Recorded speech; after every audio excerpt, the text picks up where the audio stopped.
given, that's how we live it. Don't be mad at the system, it's simply how we've existed. I hear a lot of people talking like they politicians and choose to be an accountant because it's safe in the business. Not because they want to do it, just because they heard it pays. And who the fuck wants to be poor knowing that's how we've been raised? Society is getting heavy, I can feel the weight. The pressure of success is like 100 million pounds of shit. How you guys doing today? It's Anthony Gangi. Welcome to another episode of Tier Talk. Hey guys, quick question. Are you confident when you deal with the inmate population?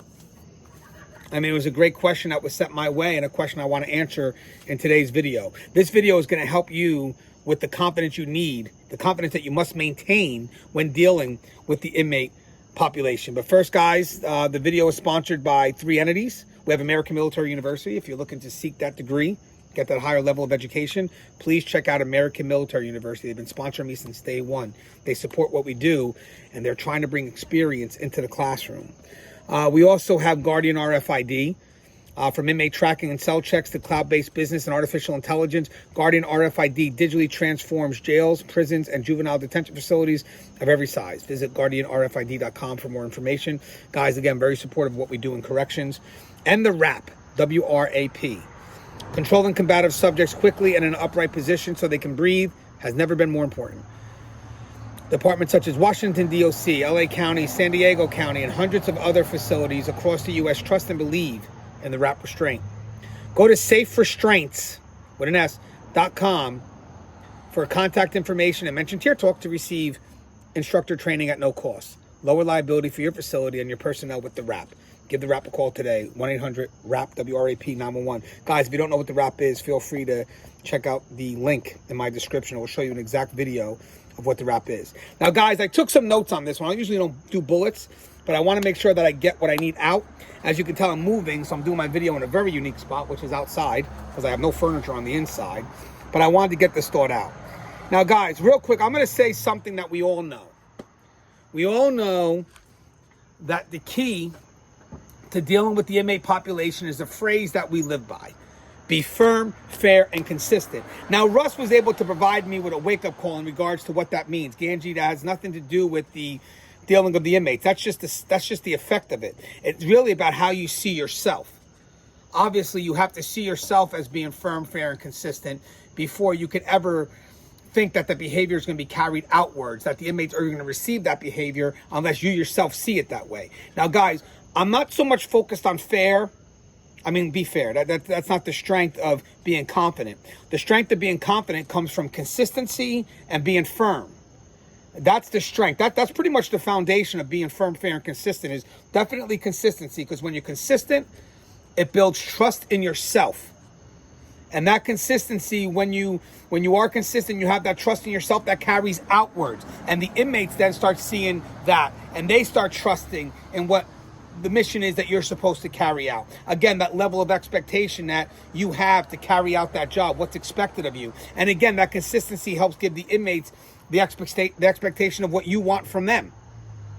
So it does build a level of trust, but the consistency ultimately is about confidence. Now, sad to say, a lot of us work with a lot of management that's inconsistent because they don't communicate with each other. They don't get along. And that inconsistency travels down to the front line, and then you have front line that doesn't have the trust of the population, and they themselves don't feel that they're confident because the inconsistencies, because the higher level just isn't communicating. So guys, if you want to have people that are confident, if you want to have people that can be trusted both inwards and from the population to do the job, then you got to provide them with some level of consistency, which starts with the communication, and then hopefully that consistency can be built in that person themselves, so where they start trusting themselves to be effective at the job. Now, one thing here is being consistent brings about the confidence needed to be effective. We just touched on that. Being consistent builds a trust in me. I start to know what to expect from myself. And then once I start to know what to expect from myself, then the inmates start to know what to expect from me.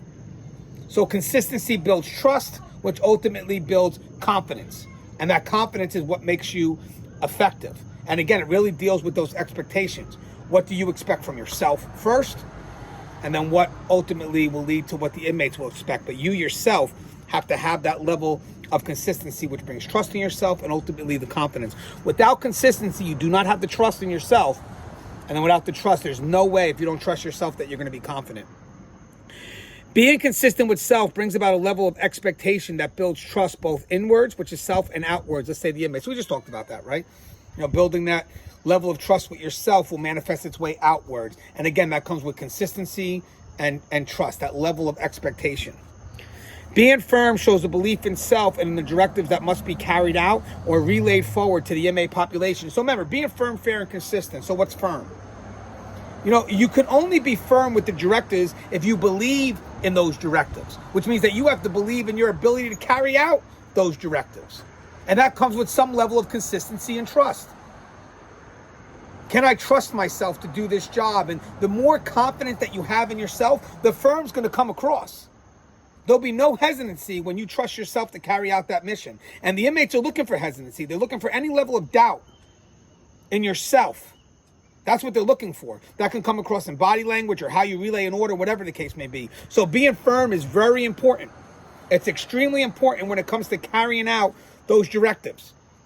Because that's where the inmates first get a taste of, do you believe in what it is that you want us to do? Do you believe in yourself? Do you believe that you can be effective in this job? That comes across in your directives to those inmates. So remember that, guys. And again, it goes back to consistency, trust, confidence, which will lead to that firm directives, that belief in self that helps you carry out that mission, stuff that the inmate has to see. You always have to mentally prepare yourself for each interaction. Now, guys, this helps out with the confidence. We can't always... guys, we're going to face a lot of unique situations in a prison. And some of them are going to be totally unique. But you have to have faith in yourself that you're ready to step up for that challenge. I may not have the answers in a moment, but I'll be able to handle the situation and figure it out. That's the key. So mentally preparing yourself is what can happen. I'm ready for it. I'm not going to freeze up. I'm going to do what I can. You know why, guys? Because I trust in myself. That's why. I have that trust in myself to know that whatever situation comes my way, I'm going to be able to handle. But again, that comes with a level of consistency with yourself. So running those what-if situations in your head and mentally preparing yourself for the unknown will at least help you deal with the attitude that you need and that mindset you need to run in and do what has to be done. The last thing that you want is to not prepare yourself, not have that trust in yourself, not knowing what you're going to do. Because remember, guys, being consistent means that you have an idea of what has to be done and that you're going to act on what has to be done, which means that I'm going to commit to an action. I'm going to do something. I'm not going to freeze.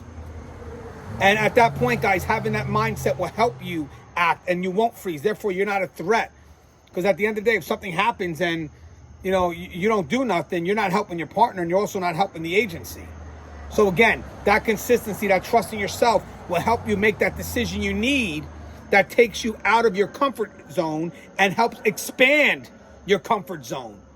That makes any sense. So having that right mindset, running those what ifs will take you out of your comfort zone and help expand it so you're making decisions now. And you keep on making decisions with the confidence that you need to make those decisions. So again, guys, consistency, confidence, trust yourself, all that stuff comes out. Control each and every interaction, dialogue, or boundary you have with the inmate population. Guys, a lot of our confidence comes from the control we have in the interactions that we're having with the inmates. If you don't have that confidence, that level of trust in yourself, the inmates are going to see it. They're going to take you down tons of rabbit holes. Control the dialogue. Have the confidence in yourself, the trust in yourself to control that dialogue. Do not let the inmate take you to places that you're not supposed to go. If you feel that you're going down a rabbit hole, step back, regroup, come right back and say, let's do this again. But never lose that sense of control, guys. And when it comes to consistency, it's very important that the inmates know what to expect when they're having that dialogue from you. That you're a person that's quick and to the point. We're not going to be running around, let's get right to the point. Because I'm not here to chit-chat. I'm here to, what's your concern? Let's address it. Because the more you leave things open, the more they can take you down these rabbit holes. And at the end of the day, if you don't have that confidence in yourself, that trust in yourself, you're going to go down that rabbit hole. But once you build that level of consistency, that level of confidence, that level of trust, you're going to control that dialogue immediately. Because you know why? Because you're going to feel something not right. And then you're going to address it immediately because you listen to yourself first. This gut comes from the fact that I'm listening to myself first. I trust myself first. So let me listen to that, because there's something about experience here that tells me this isn't right. Control the dialogue, control the interaction, control those boundaries. Knowledge is key, right? So know policy and procedures and know your resources. Build the village around you. Policies and procedures will provide guidance and help you set those personal, professional expectations. Knowing your resources will help you adapt and adjust to the situations you will face on a daily basis. Guys, one thing that helps build confidence in what we do is the knowledge about the job that we have. Knowing policies, knowing procedures, knowing our resources so we're never alone. So if we know we have a concern, this is the route we can take, so it helps me make a decision. So even if I'm facing something unknown, I'm still going to make a decision because I know the resources I can take to help me get to a solution. But when you don't know policy and procedures and the inmates do, and when you don't know your resources and the inmates try to become your resources, you're not going to have the confidence to be effective. Knowledge, work knowledge, it will give you all the confidence you need to challenge the inmates that believe they know more than you. Keep learning every day. Look to grow every day. Build your game, because they are. You can never allow yourself to be outsmarted. Not in this world. So keep growing, keep learning, keep reading. Keep doing what you can to be the best that you can be. Knowledge will always give you confidence. Knowledge is key. And again, knowing your resources, knowing where to go will definitely reinforce confidence, because it goes to show, one, to yourself that I'm not alone. I'm never alone, but the inmates will also see that. And we talked about making decisions. Don't be afraid to step out of your comfort zone. Make decisions and expand your comfort zone. And guys, last thing. My major said this to me today. You want confidence? Take control.